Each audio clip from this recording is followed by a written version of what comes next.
Sesaat lagi Anda akan menyaksikan Apa Kabar Indonesia Malam, didukung oleh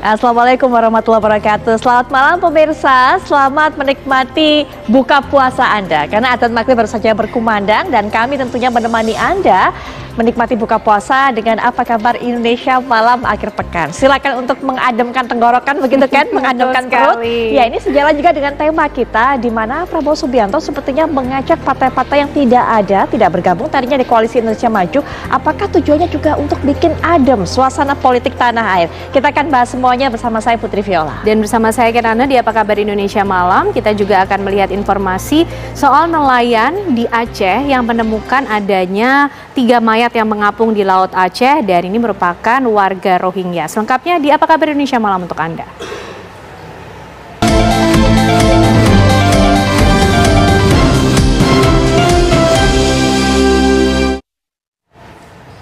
Pemirsa, kita awali jumpa kita malam hari ini dengan kabar mengenai tim kuasa hukum TPN Ganjar Mahfud yang telah menyiapkan 30 saksi dan 9 ahli untuk meyakinkan gugatan sengketa Pilpres 2024 ke MK. Tim kuasa hukum Paslon nomor urut 3 Ganjar Mahfud Sabtu 23 Maret 2024 akan memberikan sejumlah berkas dan bukti-bukti adanya sengketa hasil pemilihan presiden pada pemilu 2024. Dengan misi menyelamatkan demokrasi dan juga selamatkan Republik, tim kuasa hukum TPN Ganjar Mahfud ini akan melakukan gugatan terhadap hasil pemilu.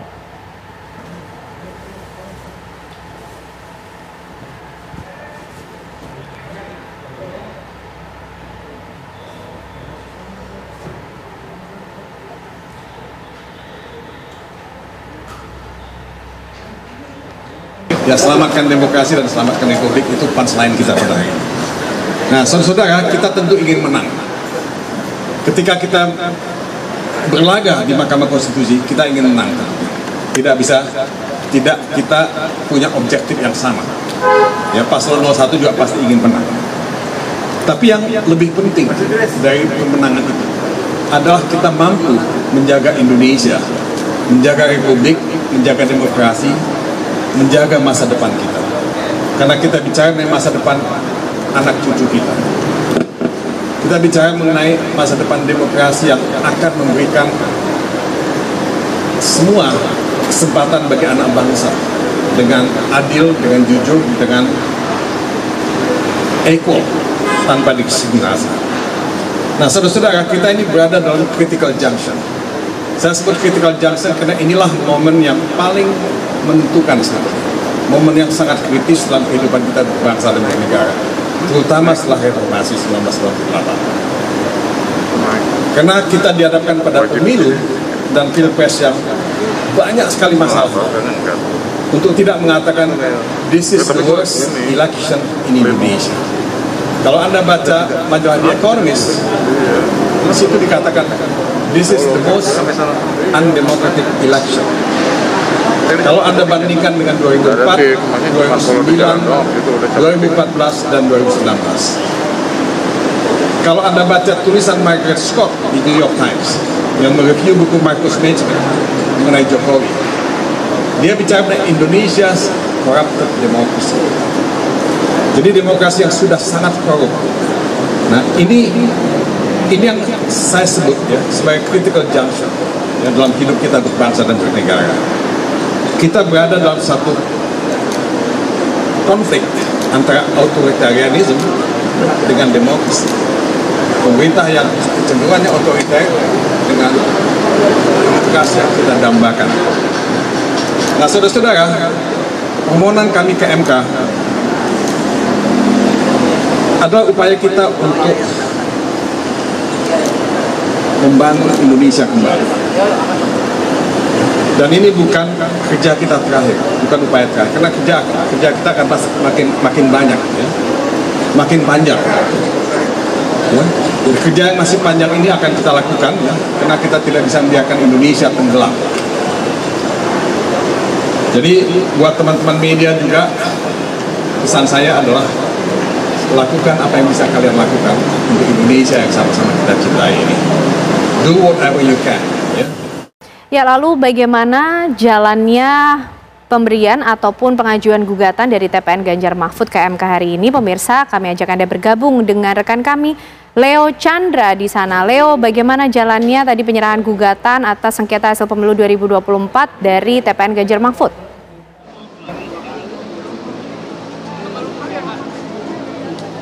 Ya, selamat sore Putri dan juga Kenana. Memang saat ini saya sudah berada di Gedung Mahkamah Konstitusi Republik Indonesia. Sejumlah gugatan dilakukan oleh sejumlah pihak terkait dengan Pilpres 2024. Dan pihak Mahkamah Konstitusi Republik Indonesia sendiri sudah menyiapkan dua gedung, yaitu gedung pertama untuk sengketa gugatan Pileg dan juga yang gedung ketiga itu untuk sengketa Pilpres. Dan adapun untuk total sampai sekarang ini Pileg anggota DPD, DPR, dan juga DPRD ini totalnya berjumlah 42 sengketa dan ada 2 sengketa oleh Pilpres, yaitu kuasa hukum Timnas Amin dan juga kuasa hukum dari TPN Ganjar Mahfud. Dan juga informasinya Partai Persatuan Pembangunan atau P3 ini juga akan melakukan gugatan ke Mahkamah Konstitusi Republik Indonesia terkait dengan adanya perselisihan suara pemilu, di mana memang sejak di-launching oleh KPU RI untuk perolehan suara dari P3 sendiri ini memperoleh ada sebanyak 3,87% suara.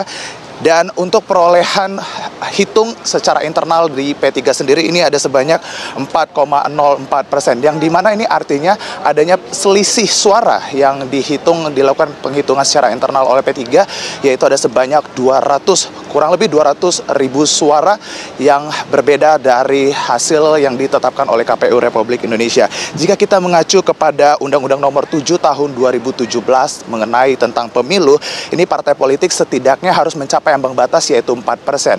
Dan bisa dikatakan bahwasannya P3 sendiri ini tidak dapat melaju ke parlemen, mengingat bahwasannya pihak dari KPU RI sudah melaunching hasil dari P3 sendiri yaitu 3,87%. Dan juga selain itu tim dari kuasa hukum TPR Ganjar Mahfud juga hari ini sudah melakukan gugatan di Mahkamah Konstitusi, di mana tadi sejak pukul 4:30 sore waktu Indonesia Barat tadi kami mengikuti sejumlah kegiatan ataupun gugatan yang dilakukan oleh TPN Ganjar Mahfud ini.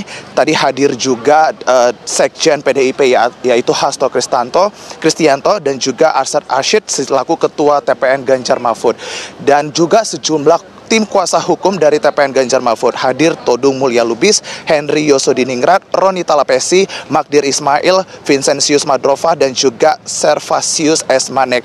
Di mana untuk kuasa hukum sendiri ini membawa sejumlah berkas-berkas, yaitu sejumlah berkas-berkas dan juga 30 saksi dan juga 9 ahli. Begitu Putri dan juga Ken, Anda kembali ke studio. Baik Leo, terima kasih untuk informasinya. Kita akan terus tunggu bagaimana kelanjutan dari gugatan MK ini. Nah, berikutnya kita akan melihat kabar mengenai Capres nomor urut 1 Anies Baswedan menanggapi istilah ataupun juga silaturahmi antara Prabowo Subianto dengan Ketum Partai Nasdem Surya Paloh saat ditanya wartawan di acara buka bersama di Nasdem Tower Jumat malam kemarin. Calon Presiden nomor urut 1 Anies Baswedan menghadiri acara buka bersama anak yatim di Nasdem Tower Jakarta pada Jumat malam. Kedatangan Anies di acara buka bersama ini setelah pertemuan antara Ketua Umum Partai Nasdem Surya Paloh dengan Presiden terpilih yang telah ditetapkan KPU Prabowo Subianto. Saat ditanya wartawan mengenai pertemuan Surya Paloh dan Prabowo tersebut, Capres Anies mengungkapkan hal itu merupakan hal yang baik dan Anies menegaskan tidak ada yang luar biasa dalam pertemuan tersebut.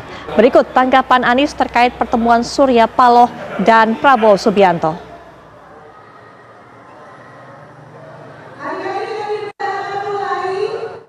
Anies, Pak Paloh kan tadi ketemu Pak Prabowo. Iya, saya rasa itu sesuatu yang baik ketika ada tokoh seperti Pak Prabowo mau berkunjung, lalu Partai Nasdem sebagai tuan rumah menerima dan menyambut, ya sesuatu yang baik, sesuatu yang tidak ada yang luar biasa. Tapi katanya Nasdem ini 50-50 Pak, bisa gabung ke Pak Prabowo. Obrolan mereka sama Pak Prabowo. Ya tidak ada obrolan yang khusus kecuali yang disampaikan di media tadi. Tadi kata Pak Paloh 50-50 bisa bergabung dengan koalisinya Pak Prabowo nih Pak. Kami masih terus konsentrasi untuk proses di MK dan itulah proses yang sedang kami kerjakan. Jadi perjalanan masih panjang karena siapapun yang nanti terpilih itu pembentukan kabinet baru bulan Oktober. Sekarang masih bulan apa nih? Maret. Jadi apapun yang dikatakan hari ini semuanya sifatnya spekulatif karena siapapun yang nanti terpilih akan dilantik, baru dilantik tanggal 20 Oktober dan baru bentuk kabinet sesudah dilantik. Jadi membicarakan itu sekarang itu masih panjang. Pak, yang dilakukan Pak Prabowo ini kan polanya seperti Pak Jokowi 2019, merangkul lawan untuk masuk ke pemerintahan. Kalau seandainya nanti diajak bertemu dengan Pak Prabowo, kita semua saat ini sedang konsentrasi di MK, memastikan bahwa proses berjalan dengan baik dan kita mengharapkan para hakim nanti menjalankan tugas dengan adil, dengan tidak bisa imparsial dan menjunjung tinggi nilai kejujuran kebenaran. Itu aja. Pak Anies ada kekhawatiran nggak sih Pak Anies ini dengan pertemuan tadi Pak Surya dengan Pak Prabowo bahwa dukungan Partai Nasdem terhadap upaya Pak Anies dan Caimin di MK ini akan gembos gitu Pak? Setahu saya MK itu ada pengacara dan Pak Sekjen tadi cerita ada 12 pengacara yang didukung dari Partai Nasdem. Jadi publik nanti bisa menyaksikan. Jadi menurut saya pada saat ini apapun spekulasi dan lain-lain tidak bisa disebut sebagai fakta. Nanti lihat aja dalam perjalanannya. Presiden terpilih Prabowo Subianto bergerak cepat menggalang kekuatan dengan mengunjungi lawan politik di pemilu 2024. Ya, Prabowo menemui Ketua Umum Nasdem Surya Paloh dan membuka tangan mengajak seluruh anak bangsa bergabung untuk membangun Ibu Pertiwi. Ketua Umum Partai Nasdem Surya Paloh dan jajaran elit parpol menyambut kedatangan Presiden terpilih Prabowo Subianto yang berkunjung ke Nasdem Tower kemarin. Prabowo Subianto dan Surya Paloh pun melakukan pembicaraan khusus dalam ruangan. Saat konferensi pers, Prabowo secara terang-terangan mengajak Surya Paloh untuk bergabung. Prabowo menganggap rivalitas Pilpres telah tuntas, sehingga sekarang waktunya untuk merajut persatuan. Saya kira kita harus berpandangan bahwa pertandingan itu baik, persaingan itu bagus, kompetisi itu kita butuhkan, rakyat perlu pilihan, kompetisi, persaingan, pertandingan. Tetapi sesudah persaingan, saatnya kita kerjasama, saatnya kita bahu-membahu untuk bangun bangsa kita. Itu saya kira yang paling penting. Saya selalu menawari, saya selalu mengajak, benar kan? Iya. Sekjen Partai Nasdem Hermawi Taslim menyatakan pertemuan Prabowo dan Surya Paloh adalah untuk meredam polarisasi pasca kontestasi. Kita tetap bersahabat, nanti setelah kompetisi berakhir kita menyatukan kembali persahabatan kita. Mungkin itu makna dari pertemuan di Hambalang.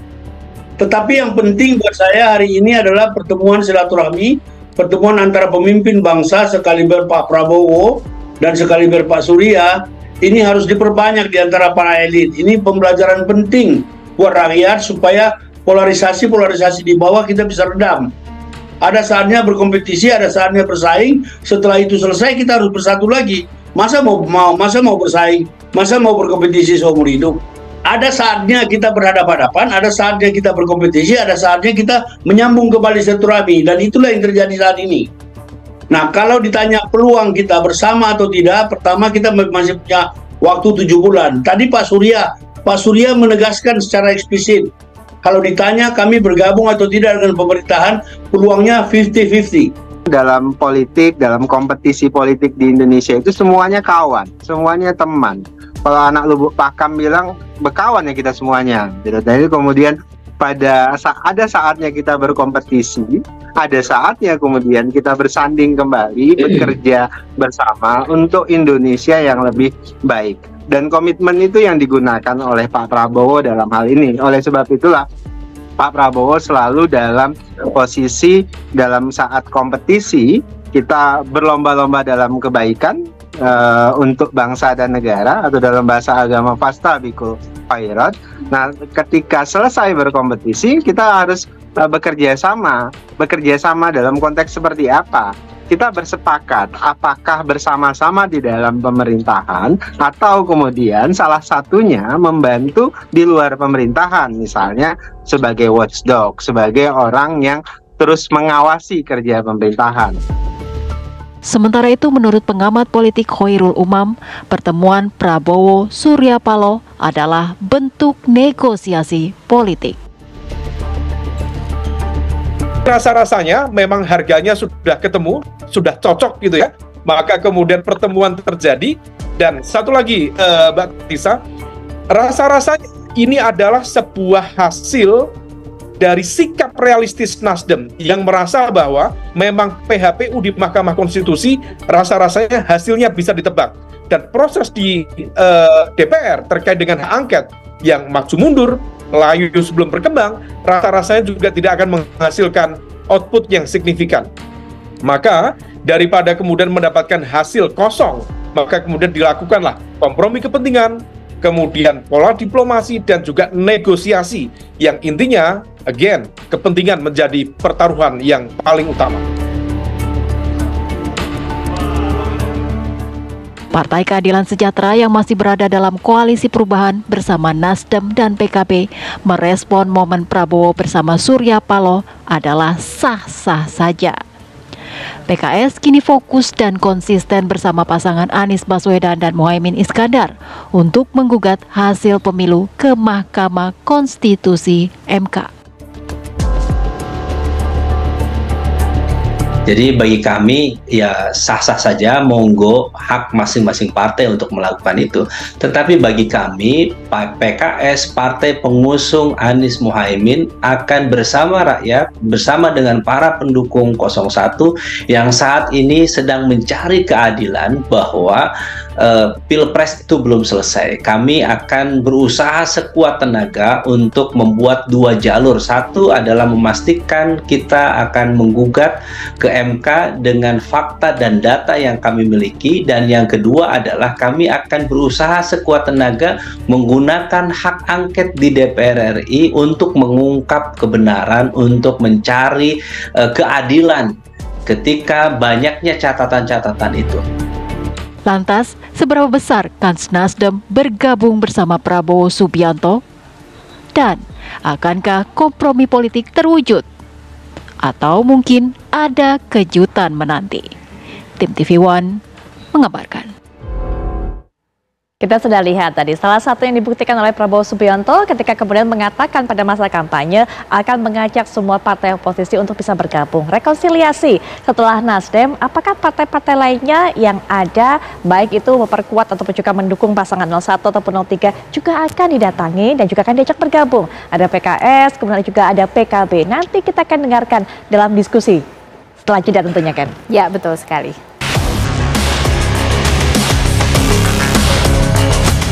Usai ditetapkan Komisi Pemilihan Umum KPU sebagai presiden terpilih di pemilu 2024, Prabowo Subianto langsung bergerak cepat merangkul partai di luar koalisi.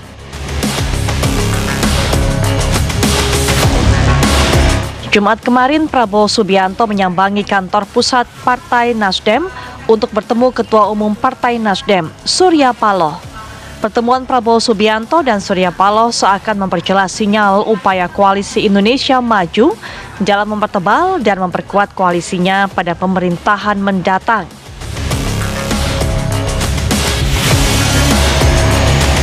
Lantas, siapa saja yang mungkin akan bergabung?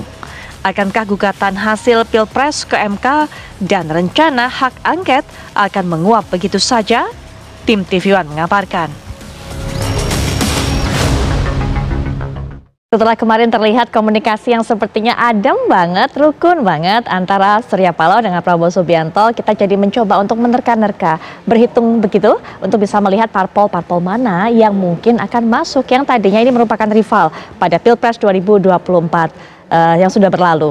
Nah, kemudian kita juga akan melihat bagaimana kemudian hubungan yang dijalin Prabowo Subianto, upayanya untuk bisa melakukan rekonsiliasi ini, efeknya terhadap pengajuan gugatan ke MK ataupun juga hak angket. Nah, untuk itu sudah hadir di samping saya akan memberikan pandangannya mengenai hal ini Mas Henry Satrio selaku pengamat politik. Assalamualaikum warahmatullahi wabarakatuh. Waalaikumsalam warahmatullahi wabarakatuh. Baik, selain Mas Henry Satrio yang menemani saya tentunya di studio, kita juga akan dengarkan nanti bagaimana langkah yang akan dilakukan dari Pak Prabowo Subianto. Akan diceritakan juga perwakilan dari Gerindra, ada Bang Andre Rosiade. Assalamualaikum warahmatullahi wabarakatuh. Selamat malam Bang Andre.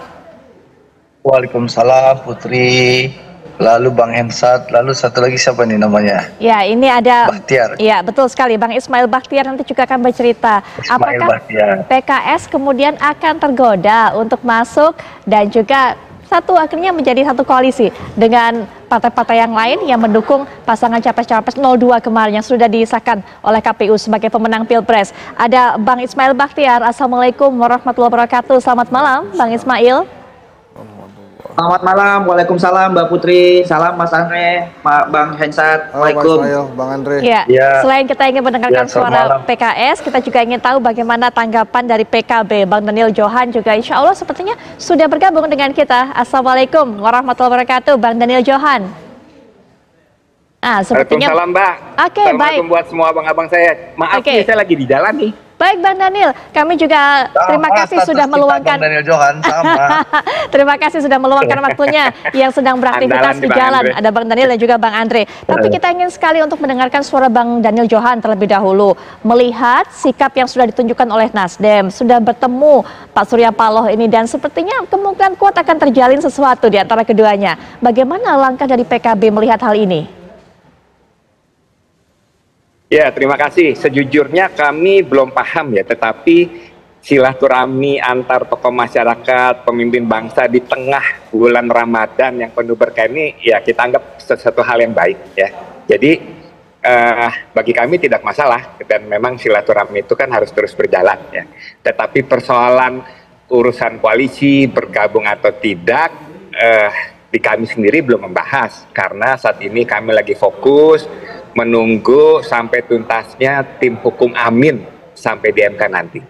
Demikian Mbak. Baik. Yang pertama mungkin yang saya akan bahas adalah sepertinya itu bukan hanya murni silaturahmi belaka Bang Daniel, karena sudah dikatakan juga upaya Pak Prabowo untuk bisa merangkul semuanya. Yang kedua, apa lagi yang kemudian dinanti oleh PKB untuk bisa menyatakan sikap, walaupun tadi sudah dikatakan memang masih menunggu. Tapi kemudian kalau melihat Nasdem ini sudah bergerak lebih dulu, lebih cepat, apakah PKB kemudian tidak ingin ikut bergabung juga? Karena kalau lihat tradisinya PKB ini merupakan salah satu partai yang tidak pernah ada di luar pemerintahan, Bang Daniel.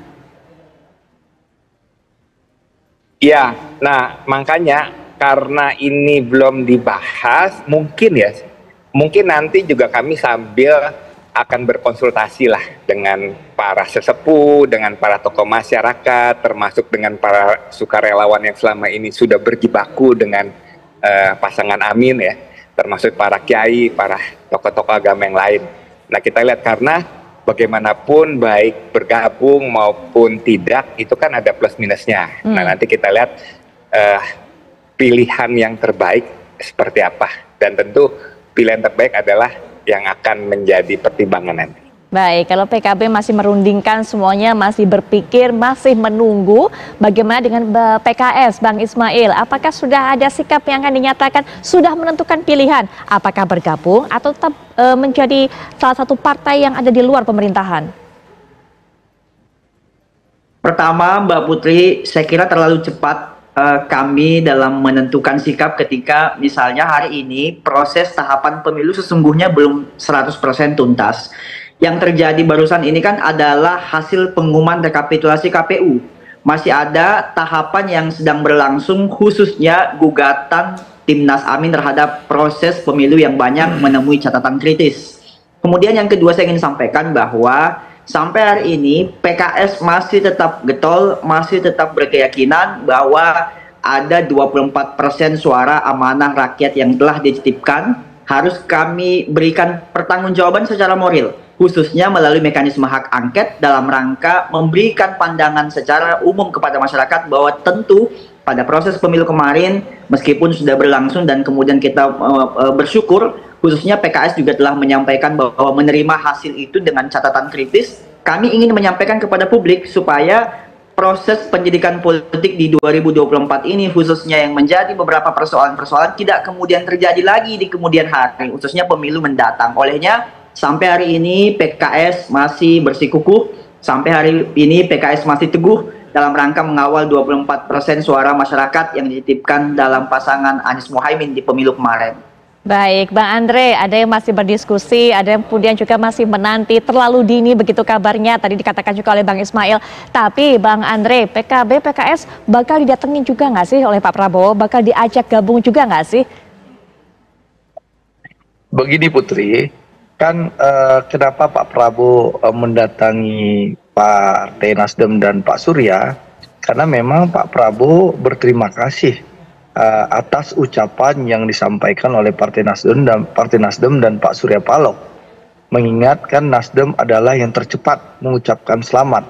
Nah, rasa penghormatan terhadap ucapan itu, makanya Pak Prabowo mendatangi Nasdem Tower dan langsung berterima kasih kepada Pak Surya, dan alhamdulillah Pak Surya menyambut dengan hangat. Nah, kita semua tahu dari awal Pak Prabowo dan Partai Gerindra selalu menyampaikan politik Gerindra ini adalah politik merangkul, bukan memukul.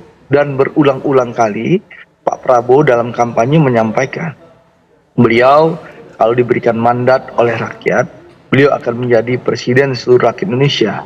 Sehingga beliau punya komitmen seandainya beliau mendapatkan mandat itu, beliau akan mencoba merangkul seluruh kekuatan politik seluruhnya agar bersama-sama bisa membangun Indonesia. Itu yang disampaikan oleh Pak Prabowo. Dan kita semua tahu juga Pak Prabowo berulang-ulang menyampaikan, dan beliau punya keyakinan salah satu syarat negara menjadi negara maju adalah elitnya harus rukun. Dan itu disampaikan oleh Pak Prabowo waktu bertemu dengan Pak Surya Paloh, termasuk dalam konferensi pers setelah pertemuan. Jadi insya Allah kami, Pak Prabowo dan juga Partai Gerindra terbuka untuk berkomunikasi dengan seluruh partai politik yang ada, termasuk tentu dengan teman-teman yang ada di luar koalisi kami.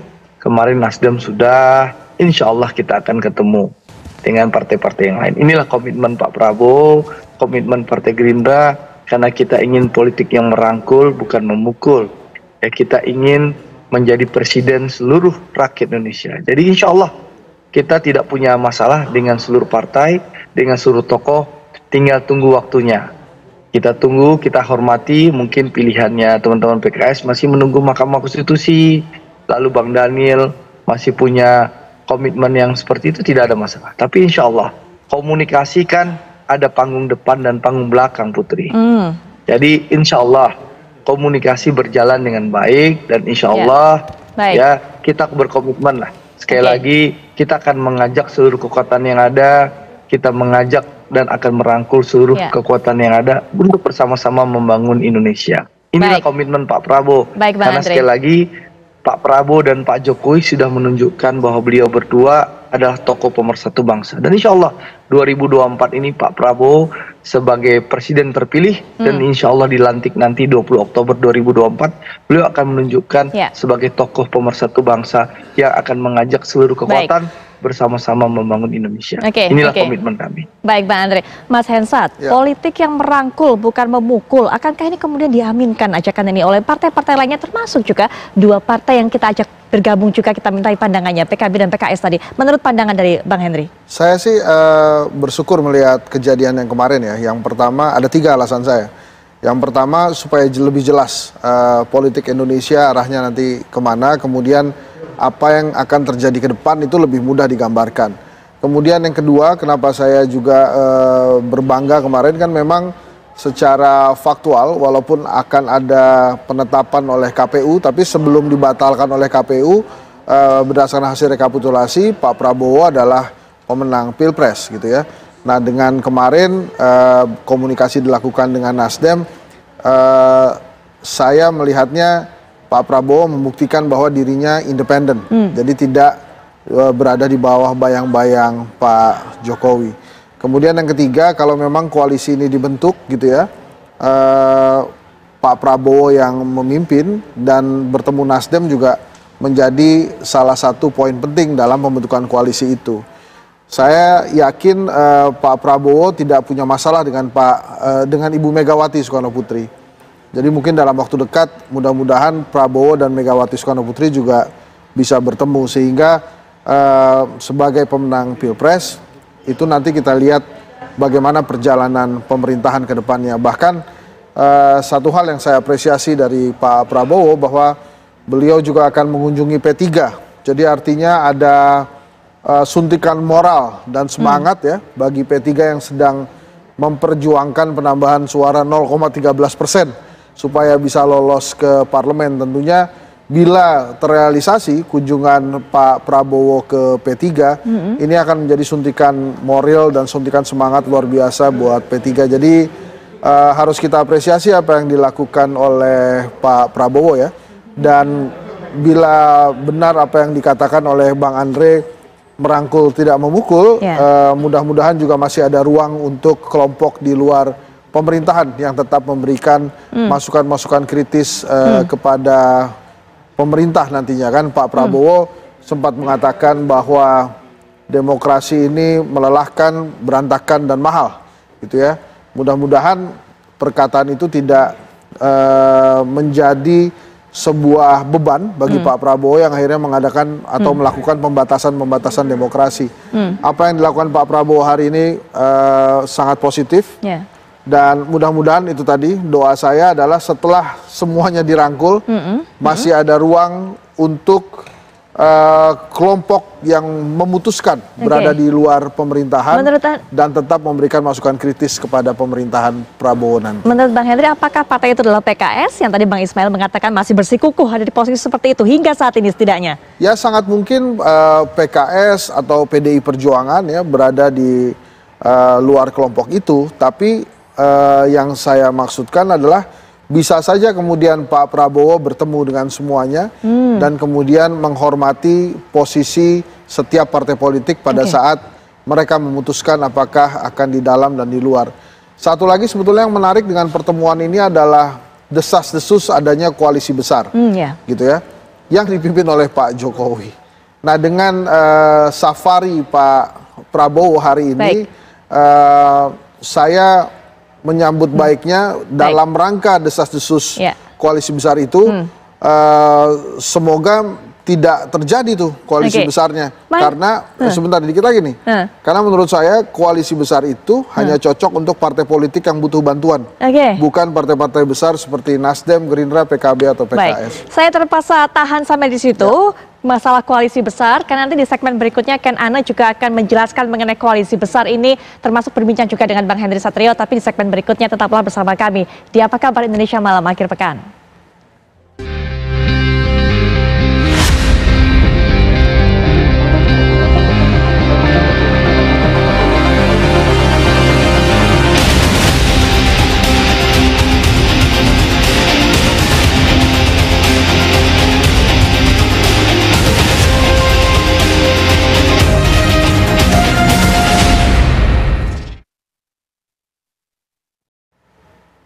Ya, Prabowo rangkul Nasdem, ciptakan politik adem, begitukah pemirsa? Kita akan bongkar lebih detail lagi melalui grafis yang sudah kami siapkan untuk Anda. Kita akan melihat bagaimana kira-kira posisi dan juga komposisi dari partai-partai yang pada awalnya mengusung Prabowo Subianto dan juga Gibran Rakabuming Raka, Presiden dan Wakil Presiden terpilih dari pemilu 2024. Dan untuk membahasnya lebih lengkap, kita akan membahas bersama dengan Bang Henry Satrio. Pindah set, kita akan lihat informasinya. Bang Hensat bersama-sama kita akan lihat pemirsa, inilah koalisi partai pengusung dari pasangan 01 terlebih dahulu. dari pasangan Anies Baswedan dan juga Muhaimin Iskandar, dan juga perolehan suara dari partai pengusungnya ada PKB yang memperoleh 10,62%, kemudian Nasdem 9,66%, dan juga PKS 8,42% dengan total suaranya 28,34%. Nah, kita lihat dulu nih Bang hasil-hasil perolehan. Ini kalau dari sini kotel efeknya dapat nih mereka bertiga. Dapat ya? Karena Anies aja kan cuma 24 kan. Nah, ini lebih dari 24. Jadi nah, untung. Untung. Nah, tapi kita akan fokusnya ke Nasdem nih, Bang Hensat. Apakah angka ini kemudian yang membuat kemarin Jumat Pak Prabowo datang ke Nasdem Tower bertemu dengan Surya Paloh? Oh, menurut saya bukan cuma angka ini, tapi tentang inisiatif gitu ya. Oke. Nasdem yang mengusung inisiatif mengusung Anies Baswedan dan meminta Muhaimin Iskandar mendampingi Anies Baswedan. Jadi waktu itu, disitulah September 2023 kita bisa melihat koalisi perubahan sebenarnya kocar-kacir tuh. PKS dan Demokrat yang sudah mendatangi Piagam, akhirnya seperti tidak signifikan pengaruhnya dalam Pilpres. Karena kalau kita ingat pada saat deklarasi Anies Muhaimin, PKS nggak datang di Surabaya. Karena dua partai ini sebetulnya sudah cukup. Nah, kehadiran Nasdem juga kemarin pertemuan itu karena memang satu, hubungan Pak Surya dengan Pak Prabowo baik-baik saja. Kemudian yang kedua, mereka sudah bekerja sama di koalisinya Pak Jokowi. Dan yang ketiga, tadi sudah disampaikan oleh Bang Andre, Nasdem termasuk yang pertama mengucapkan selamat kepada Pak Prabowo. Jadi artinya diharapkan dengan Nasdem yang berinisiatif pertama kali mengusung Anies Baswedan itu didatangi oleh Pak Prabowo, politik ademnya dapat tuh. Oke, jadi dipegang dulu nih kepalanya yang merangkum semuanya nih, mengumpulkan semuanya nih, Nasdem. Tapi jadi bingung kan Anies Baswedannya mau gimana? Oke, tapi kita lihat dulu informasi lainnya pemirsa untuk Anda. Kalau itu tadi dari pasangan 01. Nah, ini dari pasangan presiden dan wakil presiden terpilih. Bagaimana posisi koalisi partai pengusung Prabowo Gibran kalau misalnya ditambahkan dengan suara dari Nasdem, Bang Hensat ya. Kalau kita lihat ini kan ada sebelumnya ada Golkar dengan angka 15,29%, kemudian Gerindra 13,22%, Demokrat memiliki 7,43%, PAN 7,24%. Kalaulah ditambah Nasdem yang tadi angkanya 9,66%, totalnya kan menjadi 52,84%, lebih dari 50%. Nah, ini nanti akan menggambarkan bagaimana pemerintahan Prabowo dan Gibran ke depankah? Ini posisinya di parlemen, di legislatif, dan juga pemerintahan? Bahkan mungkin bisa lebih besar dari ini karena PKB kan juga hubungannya oke-oke aja ya. Terus maksudnya berarti bisa berpindah juga tuh PKB-nya? Bisa pindah juga, makanya nanti kita dengarkan kalau misalnya nanti Bang Daniel balik lagi, kita tanya juga. Karena walaupun sebetulnya PKB meninggalkan Gerindra, itu kan, atau PKB Caimin meninggalkan Prabowo, itu kan seolah-olah ya, terkadang politik di Indonesia itu yang terlihat tidak seperti yang terlihat gitu ya. Terbukti kan dengan kepindahan itu PKB naik suaranya membumbung tinggi tuh, bahkan ada beberapa daerah yang pecah telur. Daerahnya Bang Andre, Sumatera Barat, untuk kali pertamanya PKB punya kursi. Itu gara-gara PKB mendorong Caimin sebagai wakilnya Anies Baswedan. Dengan adanya Caimin di dalam kertas suara, itu membumbungkan PKB. Dan kita nggak pernah tahu sebetulnya apa sih asal muasalnya kenapa PKB tiba-tiba keluar dan kemudian ketemu Surya Paloh dan mendampingi Anies Baswedan. Kalau itu kan tadi hitung-hitungannya kalaulah ternyata Nasdem bergabung di Prabowo Gibran 52 sekian persen tadi. Kalau tidak, suaranya menjadi 43,18% dari pemerintahan yang akan dipimpin ya oleh Pak Prabowo dan juga Gibran. Tidak menguntungkan tentunya kan? Karena kalau berdasarkan MD3, ketua DPR-nya harusnya PDI Perjuangan. Jadi kalau ini cuma 43, dia nggak cukup kuat di parlemen. Bagus untuk demokrasi di Indonesia karena ada kelompok di luar pemerintahan yang juga kuat. Gitu. Check and balance-nya berhasil tuh. Makanya pendekatan-pendekatan yang dilakukan oleh Pak Prabowo itu jadi bagus menurut saya. Apakah kemudian Nasdem memang benar-benar bergabung dengan Pak Prabowo atau tidak? Ya kita butuh waktu untuk itu, untuk melihat lagi ya. Nah, ini posisi dari 03 Ganjar Mahfud dengan perolehan suara dari PDIP 16,72%. Berarti gambarannya seperti yang tadi dijelaskan Bang Hensat ya. Kalaulah ternyata kemudian Nasdem ini tidak bergabung, check and balance-nya atau secara demokrasi bisa berjalan lebih baik ya secara negara gitu. Tapi kan Pak Prabowo juga sempat menyampaikan Indonesia atau negara yang maju itu kalau kuat semuanya bergabung, begitu gimana? Ya itu kan harapan ya. Itu Pak Prabowo sebagai pemenang pemilu versi rekapitulasi itu melihat memang ada keinginan buat dia yang namanya jadi penguasa, jadi presiden, seharusnya memang menginginkan lebih banyak orang di sekitar dia daripada yang berada di luar pemerintahan. Jadi harapan-harapan itu sih boleh-boleh aja gitu ya. Nah menariknya kan begini, yang harus kita hitung juga adalah variabel Pak Jokowi, gitu ya. Ada apakah kemudian Pak Jokowi itu akan berada di dalam koalisi atau memang selesai sebagai presiden ke-7 dengan prestasi yang luar biasa kinclong itu kan. Jadi kalau nggak ada Pak Jokowinya, ini partai bisa saja berkomunikasi dengan Pak Prabowo. Jadi artinya kita mungkin akan menyaksikan another orde baru. Jadi artinya semuanya berada di koalisi pemerintahan, tapi bisa memberikan masukan kritis seperti pada saat Pak SBY membentuk sekretariat gabungan. Itu kan Pak SBY waktu itu bikin sekretariat gabungan, ternyata partai-partai yang berada di sekretariat gabungan itu juga punya suara kritis tuh. Seperti misalnya Golkar mewakili suara rakyat, dia bisa kritis tuh kepada Pak SBY waktu itu. Nah, hal itu juga bisa terjadi. Tapi kan, gini, berada di luar pemerintahan, ya, itu rewardnya, ya, baru bisa dinikmati oleh PDI Perjuangan. Jadi PDI Perjuangan 10 tahun berada di luar pemerintahannya Pak SBY, kemudian periode berikutnya menang pemilu 3 kali. Dan kemudian kadernya jadi presiden. Itu tidak dialami oleh PKS. Baik. Gitu. Jadi ini masih menjadi pertanyaan, apakah partai-partai yang kemudian sudah dikunjungi oleh Prabowo ataukah nanti yang akan dikunjungi, apa kira-kira yang akan diambil keputusannya? Akan mengambil reward kah setelah kemudian menjadi oposisi atau nanti akan bergabung? Tapi Bang Hensat nanti juga dibahas lebih lengkapnya usai jeda ya. Karena masih akan ada perbincangan yang menarik untuk Anda pemirsa bersama dengan rekan saya Putri Viola. Usai jeda. Tadi di segmen sebelumnya tentu Anda sudah bisa mendengarkan bagaimana ulasan dari Bang Henry Satrio, kemudian juga Ken Ana yang membahas mengenai koalisi, termasuk juga rencana koalisi besar. Pertanyaan berikutnya adalah, masyarakat ini kemudian jadi meragukan, hak angket gimana dong? Gugatan ke MK gimana dong? Nah, Mbak Ismail juga mungkin bisa berikan pandangan mengenai hal ini. Karena masyarakat ini berpendapat, wah kalau seperti ini artinya masalah hak angket, masalah kemudian gugatan ke MK bisa menguap begitu saja. Silakan Bang Ismail. Saya kira bahasan bahwa gugatan Mahkamah Konstitusi dan juga hak angket ini bisa menguap, tentu saja itu sudah jauh, Mbak. Kenapa saya ingin sampaikan seperti itu? Karena sampai saat ini Nasdem yang kita ketahui memang kemarin baru saja melakukan pertemuan dengan Prabowo, belum ada pun keputusan atau pernyataan resmi bahwa akan bergabung dalam koalisi. Sehingga sampai saat ini Nasdem, PKB, dan PKS masih berkomitmen untuk sama-sama mengawal gugatan yang kita layangkan ke Mahkamah Konstitusi. Yang kedua, khusus untuk hak angket ini Mbak Putri, saya kira memang kalau kita menyadari dan mengikuti prosesnya dari awal, upaya ini kan didorong oleh teman-teman di Koalisi 03, khususnya partai yang mengusung paslon Ganjar Mahfud.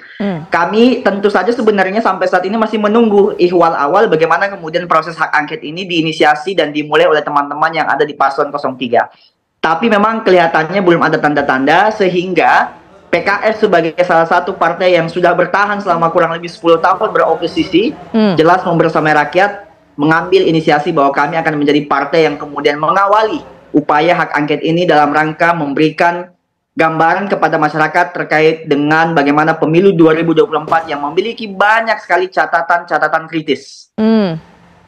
Baik, Bang Ismail sudah mengatakan Bang Daniel PKS ini akan menjadi inisiator soal hak angket. Kalau PKB apakah kemudian masih menantikan langkah PDIP? Bang Daniel? Ya Mbak Putri, kita bukan hanya inisiator, malah anggota kami sudah tanda tangan untuk hak angket. Tinggal menunggu partisipasi dari anggota-anggota lain untuk melengkapi menjadi 25 tanda tangan dari 2 fraksi. Nah, kita sangat terbuka dan sangat menanti ya. Dan saya rasa untuk masalah hak angket sejauh ini kan belum ada perubahan. Artinya kan ini juga sempat dibahas sama sekjen di koalisi 01 gitu kan. Artinya kami tetap memiliki semangat yang sama bahwa hak angket ini semangat dasarnya adalah untuk perbaikan demokrasi ke depan. Baik, nah semangatnya sama juga nggak Bang Daniel untuk bisa mengawal gugatan ke MK ini? Oh iya, bahkan itu kan udah baru jelasin kemarin, bahkan kita sama-sama punya semangat yang sama, bahkan Nasdem pun kan juga mengirim tim hukum gitu, jadi nggak berubah untuk itu. Baik, Bang Andre, kalau kedua partai yang kita ada bersama kita juga berdialog ini masih kukuh untuk bisa mengawal hal tersebut, termasuk juga mengajukan hak angket. Bang Andre, bagaimana suaranya? Yang jelas, sekali lagi kami menghormati masing-masing pilihan dari partai-partai. Ya, apakah nanti akan bergabung dengan koalisi kami ataupun akan meneruskan hak angket, itu kan masing-masing partai punya independensi masing-masing. Sikap kami tentu menunggu, tapi tentu di luar itu komunikasi politik kan terus dilakukan. Saya dan Bang Daniel Johani kan kita sama-sama anggota DPR ya, bahwa komunikasi tentu berjalan dengan baik di parlemen. Bahkan kita lihat pasca pemilu, pembahasan undang-undang daerah khusus Jakarta, itu seluruh fraksi mendukung pembahasan itu, minus teman-teman PKS. Itu menunjukkan bahwa komunikasi di parlemen itu berjalan dengan baik. Jadi intinya kita tunggu saja dan kita hormati keputusan masing-masing partai. Yang jelas komitmen Pak Prabowo, beliau ingin merangkul seluruh kekuatan yang ada, dan beliau akan, nih saya garis bawahi, beliau akan berkomunikasi dengan seluruh tokoh dan seluruh partai politik. Tentu masih butuh waktu dan butuh proses, tapi insya Allah kita tunggu pertemuan-pertemuan selanjutnya. Dan kita terbuka, apalagi Bang Daniel Johan kan sahabat kita ya, yang pernah bersama-sama kita meskipun meninggalkan kita. Tapi saya yakin jodoh pasti bertemu dengan Bang Daniel Johan, insya Allah. Waduh, kalimat-kalimat dari Bang Andre ada sinyal-sinyal sepertinya. Ya kan Bang Hensat, nanti Mas Hensat juga berikan pandangan. Apa pengaruhnya terhadap komunikasi-komunikasi yang terus dijalin oleh Pak Prabowo? Begitu tadi Bang Andre juga mengatakan, Mas Hensat, komunikasi di luar dan juga di depan dan juga di belakang layar. Nanti kita akan lihat apa pengaruhnya terhadap hak angket, kemudian juga gugatan ke MK setelah jeda berikut ini. Kita lanjutkan perbincangan, Mas Hensat, dari apa yang disampaikan PKB, PKS, kita setidaknya tahu positioning dari partai-partai ini sejauh ini, setidaknya sampai malam ini kita berbincang. Bagaimana kemudian pengaruhnya terhadap hak angket, kemudian juga akankah seperti itu komitmennya mengawal gugatan MK, menurut pandangan Mas Hensat? Ya, itu kan dua hal yang berbeda ya, MK dan angket. Jadi kalau dilihat dari daftar yang sementara yang saya terima itu, banyak anggota DPR yang mungkin di periode selanjutnya tidak menjadi anggota DPR lagi, tapi dia mewakili partainya. Jadi kalau mau digas si hak angket ini sampai selesai nanti di 30 September 2024 ya, hari terakhir mereka sebelum pelantikan, ya itu mungkin saja terjadi. Tapi ya MK urusan yang lain. Nah ini yang kalau kita lihat per hari ini adalah ada yang coba memisahkan antara hak angket dengan MK. Jadi MK ini adalah urusan para capres, sementara hak angket adalah urusan parpol ya. Maka yang bicara itu selalu para capres. Tapi saya sih mengingatkan juga ke seluruh rakyat Indonesia ya, kita sudah memberikan suara dan memang kita tuh dicari oleh negara ya 5 tahun sekali dari jam 8 sampai jam 12 itulah. Nah, tapi apa yang terjadi dengan Pak Prabowo dan Surya Paloh itu mungkin juga terjadi dengan partai-partai politik lain. Jadi artinya saya kembali mengingatkan, bicara politik sampai di dagu aja, jangan sampai hati. Karena kalau kita sampai hati, kemudian kelamaan sampai di hati, busuk di hati kita, sementara elitnya sudah berdamai peluk-pelukan gitu. Jadi sangat menurut saya harusnya tidak sampai kebablasan masuk di hatinya. Tentang mekanisme pembuktian proses kecurangan yang terjadi di MK misalnya, ya itu sih berjalan aja, bergulir saja. Kalau ingin dikawal melalui dukungan di luar gedung parlemen, itu juga dipersilahkan, namanya juga demokrasi. Kemudian keluh kesah yang disampaikan guru besar di seluruh Indonesia itu juga akan terus mewarnai. Dan saya juga meyakini Pak Prabowo dengan melakukan safari politik, mengunjungi para tokoh-tokoh politik, elit politik di Indonesia, salah satu maksudnya menurut saya adalah untuk menghilangkan atau minimal membuat catatan baru dalam sejarah di Indonesia setelah banyak hal yang ditinggalkan, residu yang ditinggalkan pasca Pilpres kemarin ya, yang ada pelanggaran etika dan lain-lain itu. Nah, dengan Pak Prabowo melakukan safari politik ini menurut saya menjadi hal yang positif. Sejarah ingin ditulis ulang oleh Pak Prabowo dengan berkunjung kepada tokoh-tokoh politik dan berusaha merangkul tadi. Pesan saya Mbak Putri, mumpung ada Bang Andre, walaupun merangkul, tolong jangan disisakan atau jangan ada ruang yang ditutup semua, tapi berikan juga ruang untuk masukan-masukan kritis kepada pemerintahan Pak Prabowo nantinya. Baik, Bang Andre, silakan Bang Andre, tanggapannya dari pesan yang disampaikan oleh Mas Hensat tadi. Bang Hensat, yang tersayang, ya, saya ingin menyampaikan kritik dan masukan itu vitamin bagi demokrasi. Pak Prabowo dan Partai Gerindra dan juga Koalisi Indonesia Maju sangat-sangat terbuka terhadap kritik maupun masukan yang ada. Jadi intinya apa? Kita akan sekali lagi mencoba merangkul seluruh kekuatan yang ada. Itu komitmen yang sudah disampaikan berulang-ulang kali oleh Pak Prabowo. Itu pertama.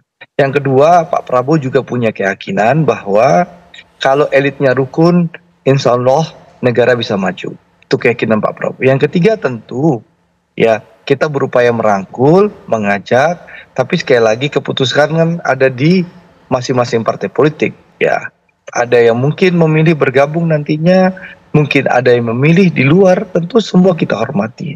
Dan kita memberikan penghormatan kepada seluruh partai politik atas pilihan politik masing-masing. Jadi Bang Hensat tidak usah khawatir, ya Pak Prabowo akan memimpin keberlanjutan dari keberhasilan Pak Jokowi sebelumnya dan tentu akan membuka ruang bagi teman-teman yang ingin memberikan masukan ataupun kritik kepada pemerintah. Karena sekali lagi Pak Prabowo adalah pemimpin yang percaya terhadap demokrasi, sehingga itu dibuktikan oleh beliau tanpa omon-omon dengan mendirikan partai politik. Ya, jadi beliau sangat percaya demokrasi dan beliau menjadi presiden melalui proses demokrasi. Ya, beliau mengikuti kompetisi sejak 2009, menjadi calon wakil presidennya Bu Mega, calon presiden di 2014, 2019, dan terakhir menjadi calon presiden 2024. Dan alhamdulillah rakyat memberikan mandat kepada beliau dengan 58%. Terbesar dalam sejarah dan juga terbesar dalam sejarah dunia sebagai pemimpin dunia yang paling banyak dipilih oleh rakyatnya. Baik, Bang Andre. Jadi tentu kami menghormati angka-angka yang 24% tadi disampaikan, tapi tentu kita juga harus menghormati bahwa mayoritas rakyat Indonesia sudah menentukan pilihan. Pilihannya ya Pak Prabowo dan Mas Gibran. Baik, kami harus potong. Tapi sekali lagi kami menghormati jalur-jalurnya Putri. Apakah Mahkamah Konstitusi atau hak angket, sekali itu hak masing-masing yang kita hormati. Tapi tentu yang dipahami juga, hormati juga mayoritas rakyat yang sudah memilih Pak Prabowo. Kami dapatkan pesannya Bang Andre. Kami membersamai juga yang 58% ini. Itu loh. Oke, Bang Andre. Ya, nah sisa waktu juga di perbincangan ini saya berikan kesempatan baik Bang Daniel ataupun juga Bang Ismail untuk bisa memberikan pernyataan penutup. Bang Daniel terlebih dahulu, silakan Bang. Ya, terima kasih. Kita aminkan saja pernyataan abang terbaik kita Bang Andre, karena itu poin-poin penting ya untuk memastikan kehidupan demokrasi dan kebangsaan kita itu berjalan dengan baik ya, sehingga suara-suara kritis jangan sampai digebuk.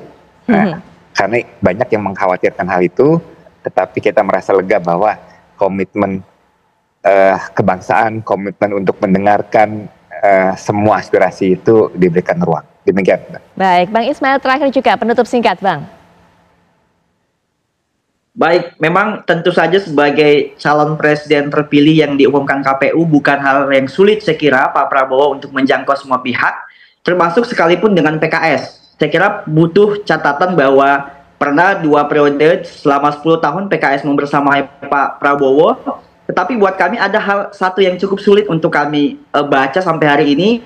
Menjaga amanah 24% itu bukan hanya sebatas dengan angka suara, tetapi perjuangan, cucuran keringat, dan apa yang telah mereka korbankan. Sehingga buat kami komitmen terus mengawal demokrasi melalui mekanisme MK dan hak angket sebagai bentuk keberpihakan kami dalam rangka membuka seterbuka-terbukanya terhadap proses catatan kritis demokrasi di pemilu 2024 kemarin, Mbak. Baik, terima kasih untuk semua narasumber, Bang Ismail, terima kasih, Bang Daniel Johan, terima kasih, Bang Andre, terima kasih, Mas Hensa juga, terima kasih sudah hadir semuanya, di studio. Putri, terima kasih. Bang Daniel, Bang Ismail, dan Bang Hensa. Terima kasih Mbak Putri Ya, semuanya. terima kasih Salam. semuanya. Assalamualaikum warahmatullahi wabarakatuh. Yuk, terima Baik. kasih. Waalaikumsalam. Dan pemirsa, ya sejak KPU ini kemudian resmi menetapkan Prabowo Subianto sebagai presiden terpilih, ucapan selamat terus berdatangan dari negara-negara sahabat.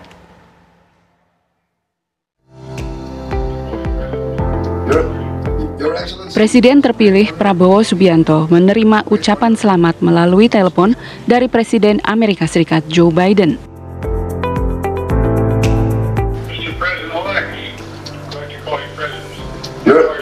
Your Excellency, it's a great honor for me, Mr. President. Great honor to be speaking to you, sir. A great honor.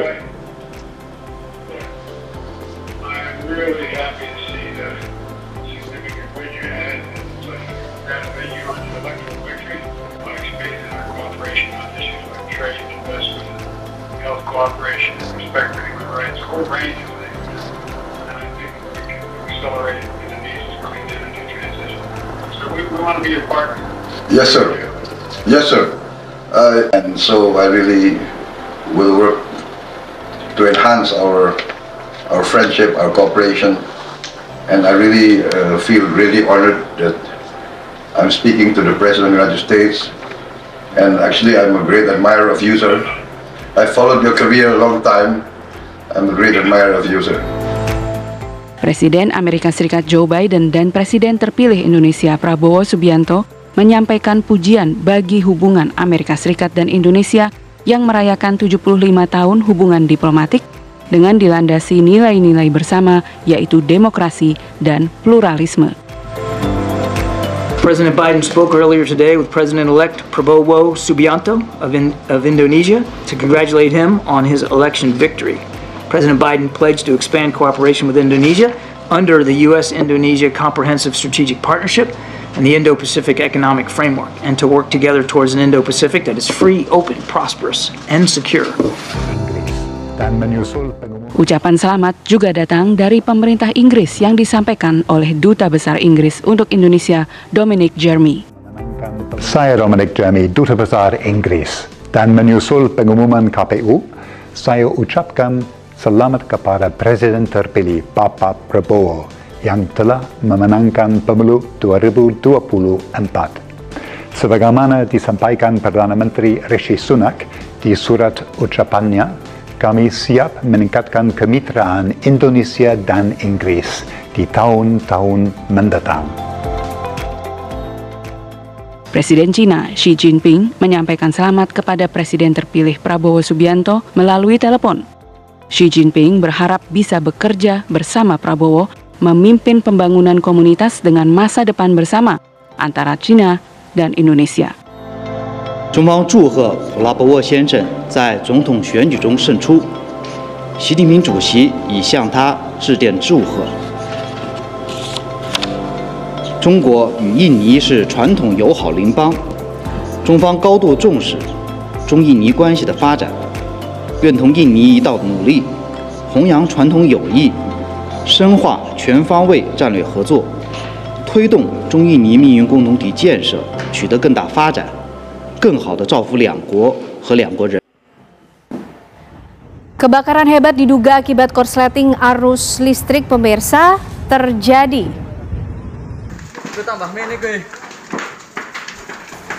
Pasar Belik. Ya, kebakaran ini terjadi di Pasar Belik, Kabupaten Pemalang, Jawa Tengah. Puluhan kios ludes terbakar. Inilah video milik warga yang merekam detik-detik pada saat api melahap ratusan kios di Pasar Belik, Kabupaten Pemalang, Jawa Tengah. Jumat malam. Api diduga berasal dari korsleting listrik dari salah satu kios. Dilaporkan puluhan kios terbakar akibat kejadian ini. Api yang cepat membesar membuat pedagang kocar-kacir berusaha menyelamatkan dagangannya. Besarnya kobaran api membuat pemadam dari kota Purbalingga, Banyumas, dan Tegal ikut turun tangan memadamkan api. Api baru berhasil dipadamkan pada Sabtu dini hari, dan hingga kini kasus kebakaran ini masih dalam proses penyelidikan pihak kepolisian. Posisi di pasar Belik, terima kasih. Mohon izin untuk laporan penanganan kebakaran di pasar Belik oleh 2 unit damkar dari Pemalang, 1 Purbalingga, suplai air dari Purbalingga, dan PMI Pemalang. Nelayan Aceh Jaya melaporkan adanya belasan mayat yang mengapung di laut. Diduga kuat belasan mayat mengapung tersebut merupakan etnis Rohingya yang beberapa waktu lalu kapalnya karam di Laut Aceh Barat. Mendapat laporan dari nelayan ada belasan mayat yang mengapung di laut. Petugas gabungan dari Basarnas Pos Melaboh SAR Aceh Jaya dibantu TNI Polri langsung melakukan evakuasi dan pencarian. Petugas baru menemukan 2 jenazah berjenis kelamin perempuan di titik 1 mil dari pantai Aceh Jaya. Kedua jenazah yang diduga kuat pengungsi Rohingya ini langsung dievakuasi ke Rumah Sakit Tengku Umar Aceh Jaya guna dilakukan otopsi dan menunggu petugas dari UNHCR untuk proses lebih lanjut.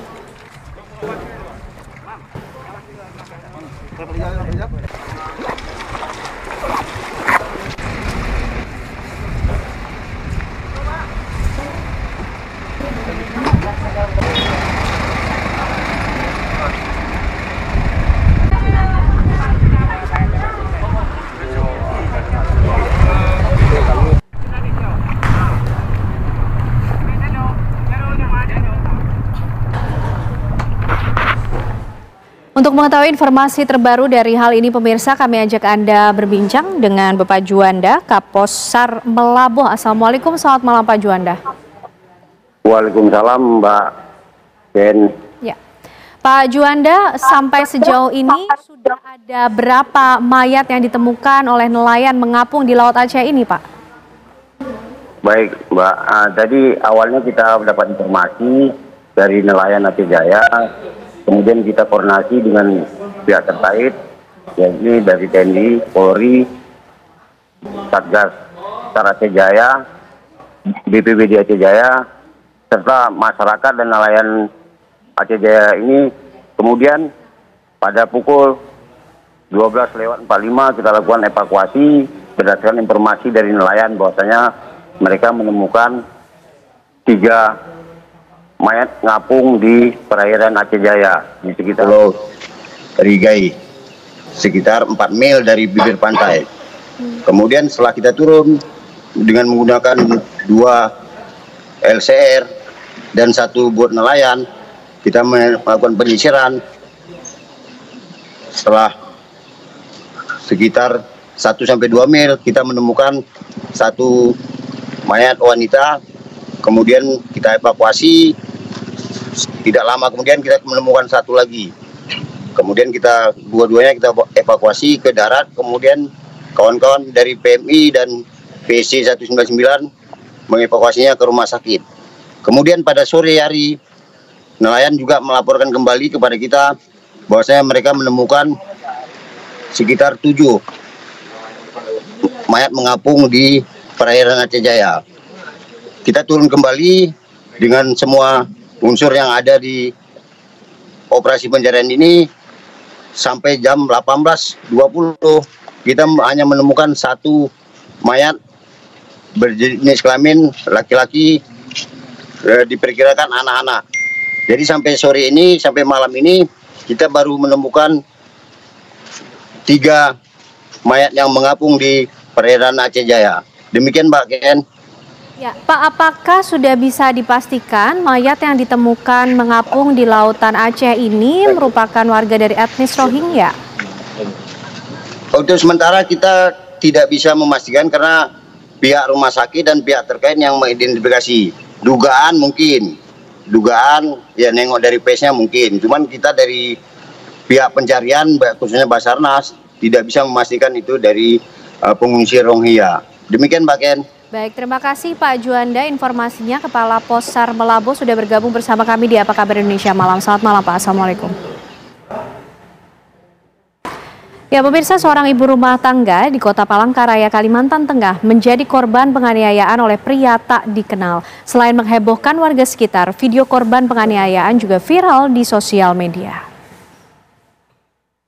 Inilah video viral milik korban bernama Anissa saat merekam dirinya setelah menjadi korban penganiayaan di rumahnya di Jalan Menteng 24, Kecamatan Jekan Raya, Kota Palangkaraya pada Kamis malam lalu.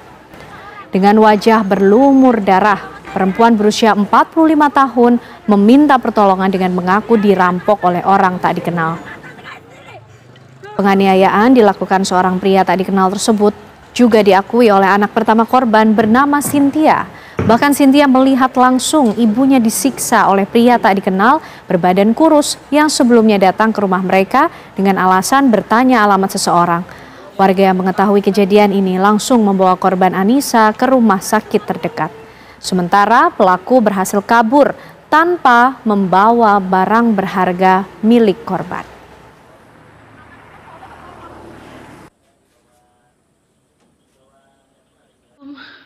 Tolong ya aku, Rum. Aku dipukul tamu, Rum. Dirampok. Rum. Saya tahu tadi saya lari, dia mau mengejar saya. Usai jeda, apa kabar Indonesia Malam masih akan kembali untuk Anda.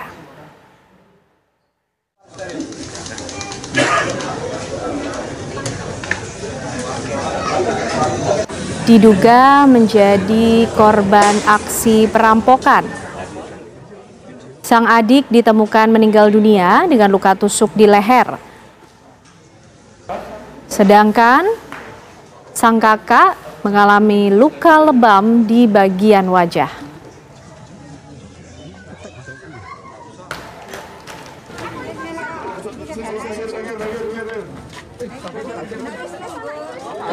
Ya, inilah pemirsa sepasang kakak beradik di Malang, Jawa Timur yang diduga menjadi korban aksi perampokan di mana sang adik ditemukan meninggal dunia dengan luka tusuk di leher sedangkan sang kakak mengalami luka lebam di bagian wajahnya. Warga desa Mangliawan, Kecamatan Pakis, Kabupaten Malang dihebohkan dengan aksi perampokan yang disertai korban jiwa.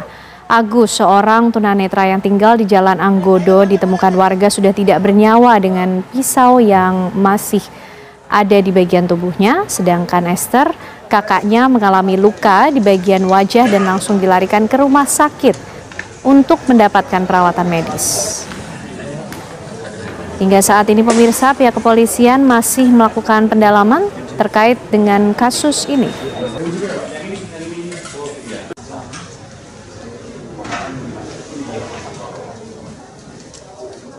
Kecelakaan kereta api di perlintasan Bulak Kapal, Kota Bekasi kembali terjadi. Kali ini dua mobil tertabrak kereta jarak jauh hingga mengalami kerusakan di bagian depan dan belakang mobil pada Sabtu siang. Kejadian berawal saat minibus dari arah Perumnas 3 dan minibus dari arah Bulak Kapal akan melintas di perlintasan sebidang tanpa palang di Bulak Kapal, Kota Bekasi. Diduga pengemudi dua mobil tersebut menerobos peringatan datangnya kereta api dari warga hingga kereta api menabrak kedua mobil tersebut. Akibat kecelakaan tersebut, kedua mobil mengalami kerusakan parah di bagian depan dan belakang. Sementara itu, evakuasi satu penumpang dari dalam mobil arah Bulak Kapal berlangsung dramatis lantaran kondisi korban yang cedera. Kini, kasus ini telah ditangani unit Laka Lantas Polres Metro Bekasi Kota.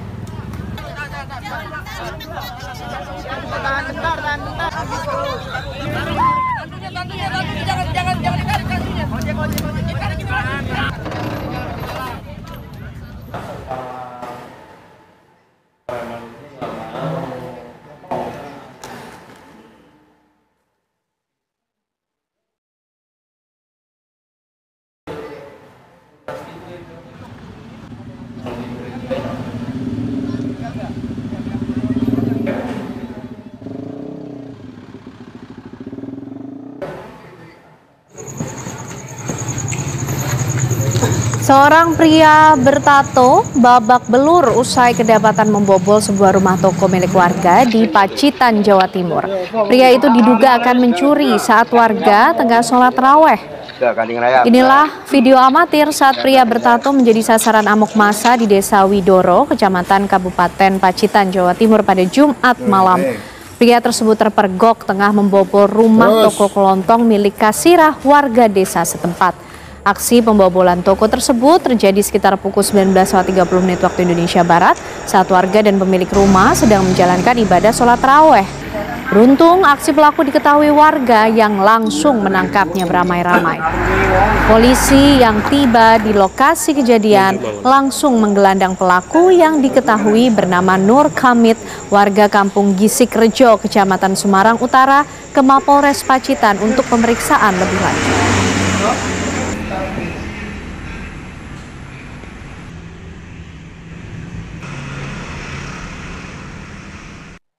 Sementara itu di Bogor, karena dianggap sering melakukan aksi tawuran dan membuat onar, ratusan anggota gangster diciduk pihak kepolisian Polresta Bogor Kota. Sebanyak 256 anggota gangster yang mengatasnamakan gangster Bocimi berhasil diamankan pihak kepolisian Polresta Bogor Kota. Mereka terdiri dari 132 orang berstatus pelajar tingkat SMP, SMA, dan SMK, serta 124 orang berstatus non-pelajar yang diamankan dari 3 titik di wilayah Kota Bogor. Mereka ditangkap saat melakukan konvoi kendaraan roda 2 menuju kawasan Puncak dengan dalih berbuka puasa bersama. Dari tangan para remaja tersebut, polisi berhasil menyita sejumlah barang bukti, diantaranya puluhan bendera, bambu, flare, hingga alat kejut listrik. Seluruh remaja ini dibawa ke Mako Polresta Bogor Kota guna dilakukan pengecekan urin dan pemeriksaan lebih lanjut. Dihitung dan didatakan nama dan nomor teleponnya. Sejumlah remaja di kawasan Panyirapan, Sumedang Utara, Jawa Barat diamankan polisi setelah kedapatan membawa senjata tajam yang diduga akan digunakan untuk tawuran. Sebanyak 7 orang remaja diamankan polisi pada Sabtu dini hari. 7 remaja ini kedapatan membawa senjata tajam dan juga sarung yang berisikan batu yang diduga akan digunakan untuk aksi tawuran. Penangkapan ini terjadi berkat laporan salah seorang warga yang mencurigai gerak-gerik para remaja tersebut. Diketahui para remaja bukan merupakan warga sekitar. Polisi langsung mengamankan para remaja ke Mapolres Sumedang dan menghubungi pihak sekolah lantaran status para remaja ini yang masih pelajar.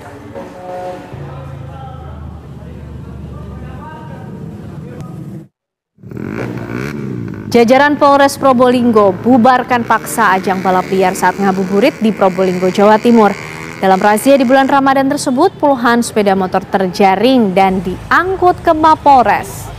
Ajang balap liar jelang buka puasa ini kerap berlangsung di Jalan Desa Besuk, Kecamatan Besuk, Kabupaten Probolinggo. Saat mengetahui anggota Samapta Polres mendatangi ajang balap liar, puluhan pemuda yang terlibat berusaha kabur.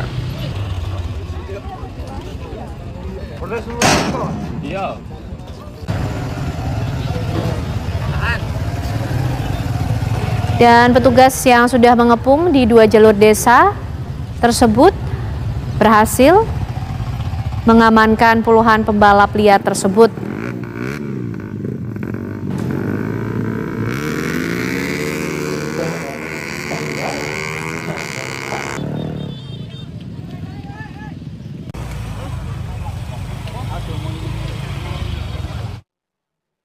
Hujan lebat yang melanda Kabupaten Solok, Sumatera Barat sejak Sabtu dini hari tadi mengakibatkan longsor di ruas jalan perbatasan Solok menuju Kota Padang Panjang putus total. Beginilah kondisi longsor yang mengakibatkan Jalan Nasional Kabupaten Solok menuju Kota Padang Panjang, tepatnya di Kampung Mato Aja, Jorong Tembok Nagari Kacang, Kecamatan Koto Singkarak putus total. Lokasi longsor bersebelahan langsung dengan Danau Singkarak. Material longsor yang menutupi jalan berupa tanah, lumpur, kayu, dan bebatuan menimbun jalan sepanjang 60 meter dengan ketinggian gundukan material kurang lebih antara 50 hingga 100 cm yang mengakibatkan Jalan Nasional Danau Singkarak tersebut putus total. Badan Penanggulangan Bencana Daerah Kabupaten Solok ini kemudian langsung melakukan pembersihan bersama dengan instansi terkait serta TNI dan Polri agar ruas jalan tersebut bisa dilalui. Sudah tahap pembersihan jalan, karena itu juga sisa-sisa bunker ini tentu akan roda 2, maka damkar Kabupaten Solok masih dikerjakan. Informasi tersebut menutup kebersamaan kita di Apa Kabar Indonesia malam ini, Putri. Betul sekali, Ken. Dan juga setelah jeda, pemirsa Anda bisa menyaksikan kabar utama bersama Ken Ane. Jangan lupa, kami juga akan bawa Anda untuk bisa menyaksikan kembali Apa Kabar Indonesia malam akhir pekan esok pukul 18 waktu Indonesia Barat. Jangan sampai Anda lewatkan. Saya Putri Viola. Saya Ken Ane dan teman-teman yang bertugas di Apa Kabar Indonesia malam pamit. Terima kasih. Selamat malam. Sampai jumpa.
Baru saja menyaksikan Apa Kabar Indonesia Malam, didukung oleh